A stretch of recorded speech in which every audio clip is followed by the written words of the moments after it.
हमें रात का सीन दिखाया जाता है और तब पूरा चांद था, लेकिन किसी का हाथ पानी के अंदर था, जैसे वो नदी के किनारे हो। और वो था सेज ओसवर्ल्ड, जो कि रेवोल्यूशन चाहता था। और तब स्टार्ट हुई थी साइड स्टोरी नंबर 1। तब वो उठ के बैठता है और अपने सर पकड़ लेता है। वो कहता है, ओ नो, मेरा सर बहुत ज्यादा दर्द कर रहा है और मेरी पूरी बॉडी भी, लेकिन मैं कहाँ पर हूँ? और उससे भी हम सवाल, मैं हूँ कौन? तब वो पानी में अपना अक्स देखता है और कहता है, आई सी। अब ये बात सेंस बना रही है। और तब वो कहता है, मैं बहुत ही ज्यादा हैंडसम हूँ और मेरा कोई मुकाबला कर नहीं सकता खूबसूरती में। लेकिन तभी उसे किसी की आवाज आती है, इडियट बनना बंद करो और मुझे बचाओ। तो जब वो वहां पर देखता है तो वहां पर एक लड़की भाग रही थी और उसके पीछे दो लड़के थे जो कि बहुत ज्यादा बड़े थे। वो कहता है, क्या दो ग्रोन अप मैन एक लड़की का पीछा कर रहे हैं? वो कहता है, बस यही मौका है, मुझे जस्टिस दिखानी होगी। तब वो अपनी पावर्स को यूज करता है तो बिजली आकर उन दोनों लड़कों पे गिरती है और वो लड़की कहती है, क्या? वो कहता है, ओ माय गॉड, तो सच में मेरे पास पावर्स हैं? तो वो लड़की कहती है, थैंक यू सो मच मेरी हेल्प करने के लिए, मैं आपको रीपे कैसे कर सकती हूँ? वो कहता है, क्या ये था क्या? मेरे पास पावर्स है, लेकिन क्या सच में मैं इतना जरा स्ट्रोंग हूँ? और मेरे पास लाइटनिंग मैजिक है। ये तो मुझे और भी सरप्राइज कर रहा है, लेकिन इसकी वजह से मुझे अब सिचुएशन की और अच्छी समझ आ रही है। और वो ये है कि मैं हैंडसम होने के साथ साथ बहुत ज्यादा स्ट्रॉन्ग आर्ट्स मेज भी हूँ। और मैं तो एक मेन कैरेक्टर हूँ जिसकी कोई सैड बैक स्टोरी होगी, लेकिन मैं पता नहीं कैसे सिचुएशन में फंस गया जिसकी वजह से मेरी मेमोरी चली गई। और अब तो हिस्ट्री की बुक में मैं एक हीरो के तौर पे लिखा जाऊंगा। और वो सोचता है, मैं बस अपनी फेट को एक्सेप्ट करता हूँ। और ये मुझसे पूछ रही है मुझे क्या चाहिए, तो वो उसे कहता है, मुझे तीनों चीजें चाहिए, हाउस, फूड और मनी। तो वो कहती है, ठीक है मैं समझ गई, प्लीज मुझे फॉलो करें। तो वो उसके साथ उसके घर चला जाता है। तो तभी वहां पर जैसे जश्न का माहौल था। तो उसकी माँ कहती है, थैंक यू सो मच, आपने हमारी डियाना को बचाया। और डियाना कहती है, उसने कहा उसे घर, पैसा और मनी चाहिए। तो उसका डैड कहता है, हाँ हाँ, तुम्हें कपड़े चाहिए ना, क्लॉथ चाहिए, तो तुम मेरे ले लो। और वो तो वहीं पे अपनी शर्ट उतारने लग जाता है। तो उसकी मम कहती है, प्लीज आप हमारा घर ले लें। तो वो कहता है, क्या सच में ये लोग मुझे ऐसे ही दे रहे हैं सब कुछ? लेकिन इनको ये भी नहीं पता मैं कौन हूँ और कहाँ से हूँ। लेकिन आखिर कोई किसी के लिए ऐसा कैसे कर सकता है? तो वो कहता है, बस कर दो, तुम लोग ऑनेस्ट होकर मुझे बताओ, तुम लोग मुझसे चाहते क्या हो? तुम लोग बस मुझे बता दो।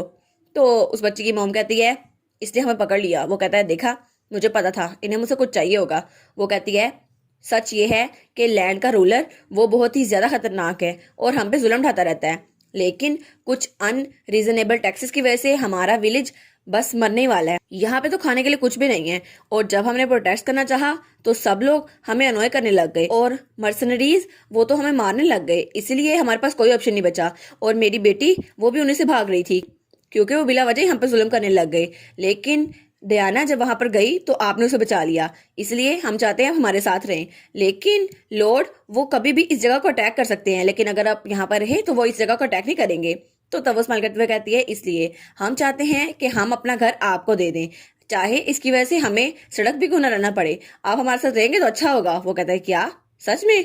तो तब वो कहता है, ठीक है, मैं अपनी पावर को यूज करूंगा। और उसके बाद से उसने अपनी पावर्स को यूज करना शुरू कर दिया था।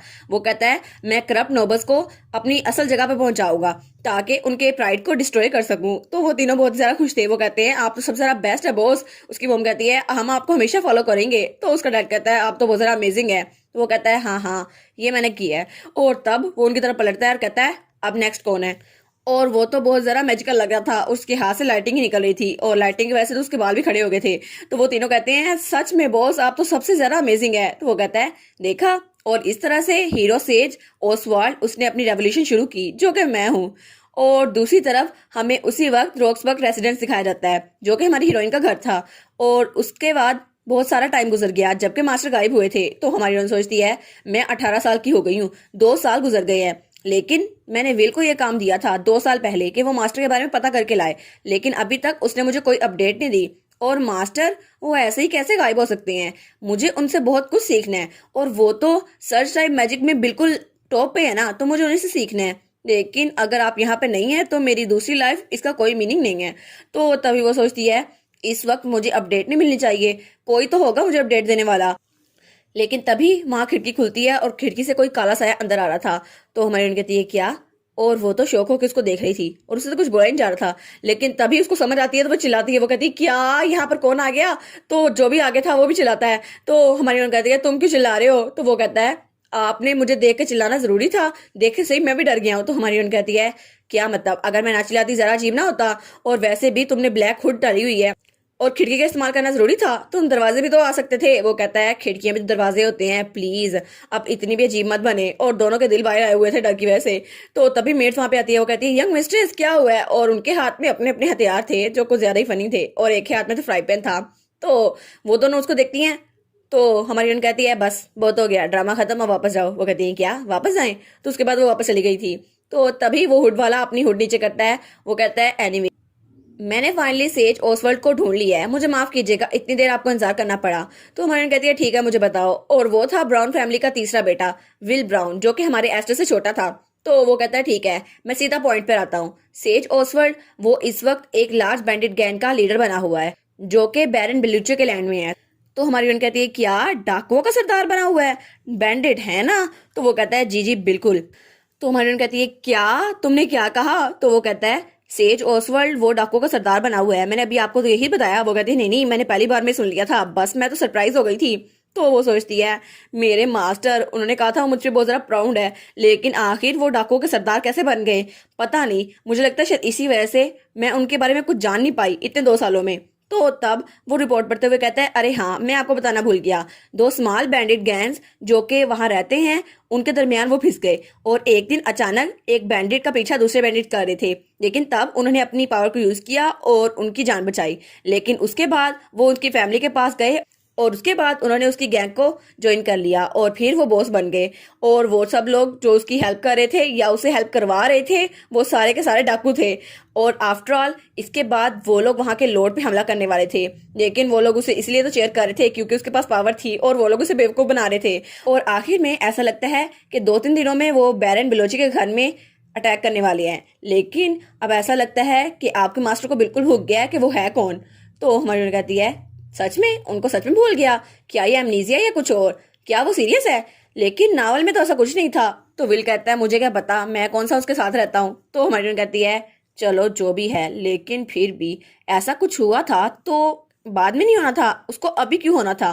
और मास्टर ने तो कुछ बुरा भी नहीं किया, अगर वो करते तो उनको अरेस्ट किया जाना चाहिए था। तब हमारी कहती है विल ब्राउन मैं चाहती हूँ कोई कैजुअलिटीज ना हो, तुम मास्टर को सेफली यहाँ पर लेके आओ और तुम उनको यहाँ पर लेके आओगे पोलाइटली। और वैसे भी तुम उनको डिफेंड कर सकते हो और उनका लाइटिंग मैजिक वो इतना भी ज्यादा ताकतवर नहीं है, तुम उसको याद रखना, तुम बस उससे बच के रहना, इस बात को हमेशा दिमाग में रखना। तो वो कहता है यस यंग मिस्ट्रेस। तो हमारी बहन कहती है ठीक है जाओ। तो वो फिर से खिड़की से निकलने लगता है। वो कहती है मैंने तुम्हें कहा था ना दरवाजा यूज करो। वो कहता है क्या फर्क पड़ता है, मैं निकल गया हूँ। वो कहती है अच्छा ठीक है चलो, अब वो रीजनेबल लग रहा है ना तो बस मैं इसे जाने देती हूँ, खैर है अगली बार शायद दरवाजे से आएगा। और तब हमें कुछ दिनों बाद का सीन दिखा रहता है और हमारी हीरोइन बड़ी ज्यादा खुश थी। वो कहती है चलो मास्टर यहाँ पर आ तो गए। तब वो दरवाजा खोलती है, लेकिन दरवाजा खोल के उसके एक्सप्रेशन कुछ ज्यादा सीरियस हो गए थे क्योंकि उसका मास्टर वहां सोफे पे बंधा हुआ पड़ा था और उससे बिजली निकल रही थी। तो हमारी हीरोइन कहती है क्या? तभी वो दरवाजा बंद कर देती है। वो कहती है अभी मैंने जो देखा क्या वो सच था? क्या सच में ये ऐसा ही था?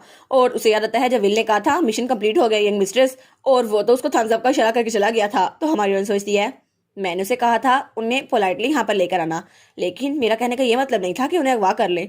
पता नहीं उसने ऐसा क्यों किया, हालांकि मुझे पता भी है ब्राउन फैमिली के लिए कॉमन सेंस लव्स का कोई मतलब ही नहीं है, लेकिन फिर भी कम अज कम इंसानों की तरह तो यहाँ पर ले आता। अब तो ऐसा लग रहा है हमने उनको किडनैप किया है और वो तो हमारे ड्राइंग रूम में बैठे हैं। पता नहीं अब आगे क्या होगा, वो मेरी बात सुनेगी भी या नहीं। और इसी के साथ ये वाला पार्ट यहीं पर ख़त्म। तो आप लोग बताइएगा आप लोग को ये पार्ट कैसा लगा, और वीडियो को लाइक और चैनल को सब्सक्राइब लाजमी कीजिएगा।